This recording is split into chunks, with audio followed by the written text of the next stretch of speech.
झारखंड की राजधानी रांची में 31 जनवरी का पूरा दिन राजनीतिक गहमागहमी में बीता। फिर रात होते होते मुख्यमंत्री हेमंत सोरेन को ईडी ने गिरफ्तार कर लिया। गिरफ्तारी से पहले हेमंत सोरेन ने राज्यपाल सीपी राधाकृष्णन को अपना इस्तीफा सौंपा। इसके बाद चंपई सोरेन को नया मुख्यमंत्री चुना गया। ये सब हुआ इसलिए क्योंकि कथित जमीन घोटाले में हेमंत सोरेन मनी लॉन्ड्रिंग के आरोपों का सामना कर रहे हैं। लेकिन सवाल ये है कि हेमंत सोरेन से जिस मामले में पूछताछ की जा रही है वो केस है क्या। आइए आपको पूरा जमीन खरीद का मसला सिलसिलेवार तरीके से बताते हैं। जमीन खरीद के कथित गड़बड़ियों से जुड़ा मामला आज से करीब 1.5 साल पहले यानी 2022 में शुरू हुआ। इसी में एक के बाद एक केस जुड़ते चले गए। रांची में एक इलाका है बरियातू।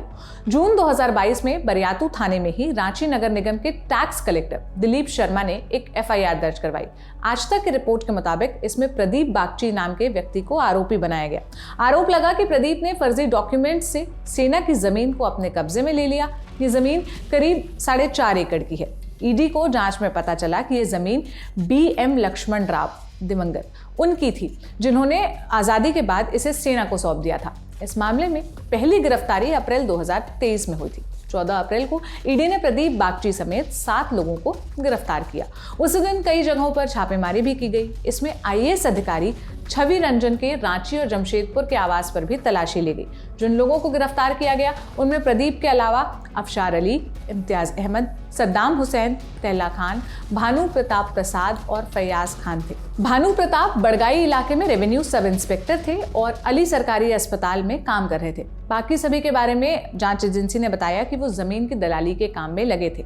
पिछले साल मई में ईडी ने IAS छवि रंजन को भी गिरफ्तार कर लिया। रंजन 2011 बैच के अधिकारी हैं। इस जमीन की जब खरीद की गई तब वो रांची के उपायुक्त यानी DC थे।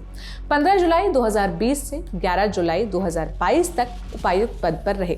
रंजन पर आरोप लगा कि उन्होंने जमीन की अवैध खरीद और बिक्री में मदद की। आज तक की रिपोर्ट बताती है कि 4.5 एकड़ की जमीन को बेचने के लिए फर्जी डॉक्यूमेंट्स बनाए गए।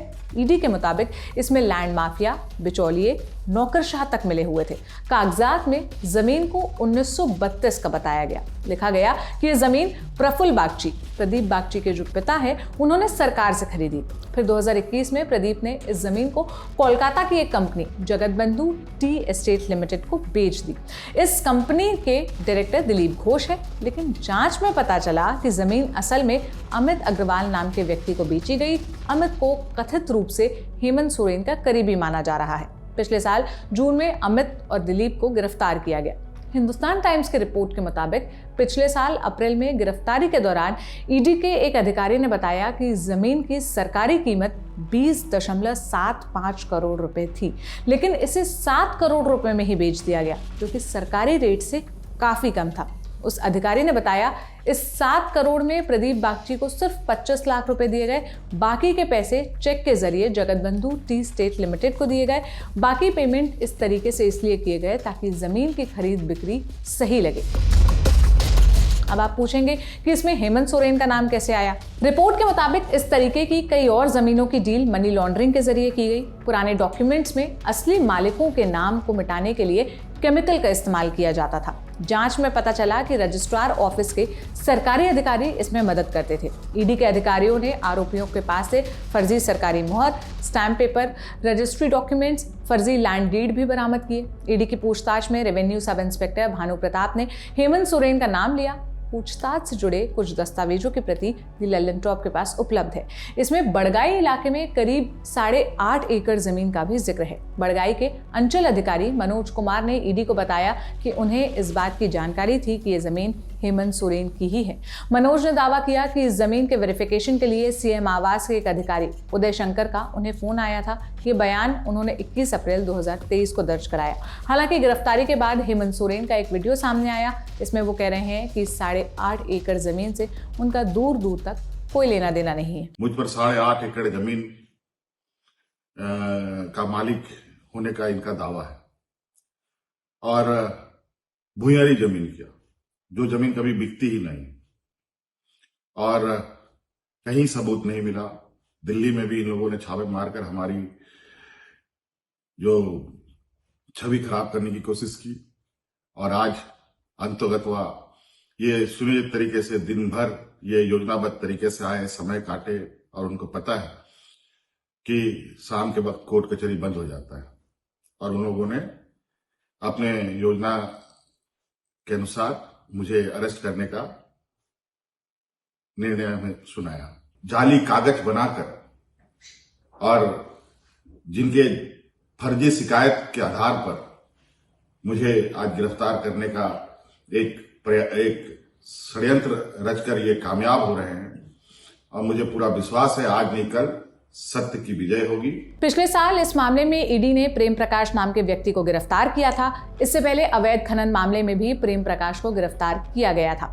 खनन मामले में हाई कोर्ट में सुनवाई के दौरान ईडी ने प्रेम प्रकाश को हेमंत सोरेन का करीबी बताया। कहा कि वो कई तरह की अवैध कमाई में शामिल रहा है। ईडी का कहना है कि इस तरह की कई और जमीन डीलें हुई हैं और इसमें पूरा सिंडिकेट काम कर रहा था। ईडी अब तक 236 करोड़ रुपए से ज्यादा की जमीन को अटैच कर चुकी है। पिछले साल सितंबर में ईडी ने रांची में ही 161 करोड़ रुपए से ज्यादा की 3 प्रॉपर्टी को अटैच किया था। ये जमीन चेशायर होम रोड, पुगुडू और सिराम इलाके में थी। इसके अलावा बाजरा इलाके में 7.16 एकड़ की जमीन भी जब्त की गई। इन सभी जमीनों को मनी लॉन्ड्रिंग रोकथाम कानून के तहत अटैच किया गया। हालांकि पिछले साल सितंबर में जब ईडी ने हेमंत सोरेन को समन भेजा तो वे इसके खिलाफ सुप्रीम कोर्ट चले गए। हालांकि सर्वोच्च न्यायालय ने उन्हें हाई कोर्ट जाने के लिए कहा। बाद में सोरेन हाई कोर्ट गए। वहां सुनवाई के दौरान ईडी ने बताया कि कई दफा समन भेजे जाने के बावजूद सोरेन पेश नहीं हुए और उन्होंने समन का उल्लंघन किया। इस पर सीएम के वकील कपिल सिब्बल ने कहा कि उनके खिलाफ कोई मामला दर्ज नहीं है। हालांकि बाद में कोर्ट ने सीएम की याचिका खारिज कर दी। बीते 20 जनवरी को हेमंत सोरेन ईडी के सामने हाजिर हुए। उनसे जांच एजेंसी ने करीब 7 घंटे तक पूछताछ की। इसके बाद 29 जनवरी को ईडी ने उनके दिल्ली स्थित घर पर छापा मारा। हालांकि मुख्यमंत्री वहां मौजूद नहीं थे। शाम को जांच एजेंसी ने 36 लाख कैश और एक महंगी गाड़ी के साथ वहां से रवानगी की। हालांकि सोरेन ने कहा कि गाड़ी और कैश से उनका कोई संबंध नहीं है। अब तक इस मामले में हेमंत सोरेन समेत कुल 15 लोगों की गिरफ्तारी हो चुकी है। अपनी गिरफ्तारी से कुछ घंटे पहले सोरेन ने ईडी के अधिकारियों के खिलाफ ही केस दर्ज करवा दिया। सोरेन की शिकायत पर रांची के धुरवा SC/ST थाने में 31 जनवरी को FIR दर्ज की गई। केस उन अधिकारियों के खिलाफ दर्ज हुआ जो 29 जनवरी को उनके दिल्ली स्थित आवास पर सर्च ऑपरेशन में शामिल थे। इस शिकायत में कुछ अधिकारियों के नाम भी हैं, जैसे कपिल राज, देवव्रत झा, अनुपम कुमार, अमन पटेल और आदि। इसमें सोरेन ने लिखा कि उन्हें प्रताड़ित करने, उनके समुदाय को बदनाम करने के लिए इन अधिकारियों ने नई दिल्ली स्थित झारखंड भवन और शांति निकेतन में सर्च ऑपरेशन किए। सोरेन ने ईडी अधिकारियों पर आरोप लगाया कि उन्होंने एक मकसद के तहत दिल्ली में उनके परिसरों की तलाशी ली और इस कार्रवाई को बिना नोटिस के अंजाम दिया। बहरहाल अब मामला कोर्ट पहुंच गया है। गिरफ्तारी के बाद हेमंत सोरेन ने अपने ट्विटर हैंडल से एक कविता लिखी। ये एक विराम है, जीवन महासंग्राम है, हर पल लड़ा हूँ, हर पल लड़ूंगा, पर समझौते की भीख मैं लूंगा नहीं। क्या हार में, क्या जीत में, किंचित नहीं भयभीत में, लघुता न अब मेरी छुओ, तुम हो महान, बने रहो। अपने लोगों के हृदय की वेदना मैं व्यर्थ त्यागूंगा नहीं, हार मानूंगा नहीं। जय झारखंड। अब इस मामले पर आप क्या राय रखते हैं, हमें कमेंट बॉक्स में ज़रूर बताइएगा। ये सारी जानकारी जुटाई थी मेरे साथी साकेत आनंद ने। मेरा नाम सोनल है। देश और दुनिया की तमाम अपडेट्स के लिए ललन टॉप देखते रहिए। शुक्रिया।